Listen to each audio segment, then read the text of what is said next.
তথাকথিত resignation letter বাজারে খুব ভাইরাল হয়েছে। তথাকথিত রেজিগনেশন লেটার, যেটা দেখে মনে হবে আমি তোমাকে ভালোবাসি, তুমি আমাকে ভালো না বাসলে আমি তোমার জন্য প্রাণ দিয়ে দেবো।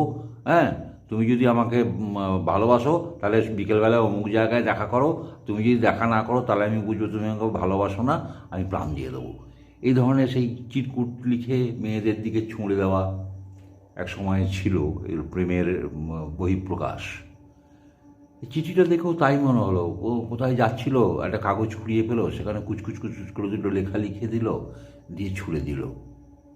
এটা একটা রেজিগনেশন লেটার নয়, এটা আমরা এতক্ষণ সমগ্র পশ্চিমবঙ্গবাসী জেনে গেছে এটা কোনো রেজিগনেশন লেটার নয়। এটা একটা ফালতু রসিকতা মানুষকে নিয়ে, পশ্চিমবঙ্গের সাধারণ মানুষকে নিয়ে একটা ফালতু রসিকতা।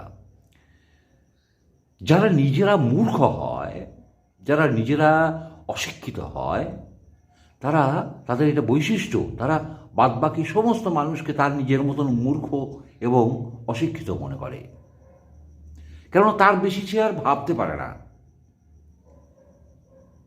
এইগুলো বানানগুলো দেখে আপনারা আশ্চর্য হবেন না।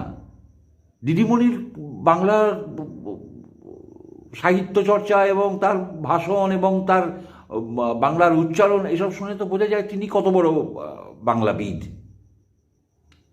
আবার এরা বাংলা অস্মিতা ইত্যাদি প্রভৃতি নিয়ে একটা হাওয়া গরম করার চেষ্টা করছিল।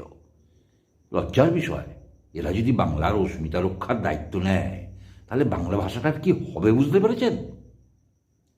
আমি ওই জন্য বলি এদেরকে তাড়ান, সহ্য করা যায় না।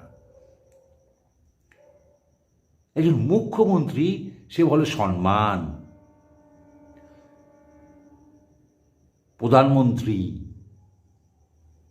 আরও কত কি ট্রোল তো বাজারে দেখি, আরও কত কি লজ্জা লাগে। যে মুখ্যমন্ত্রী,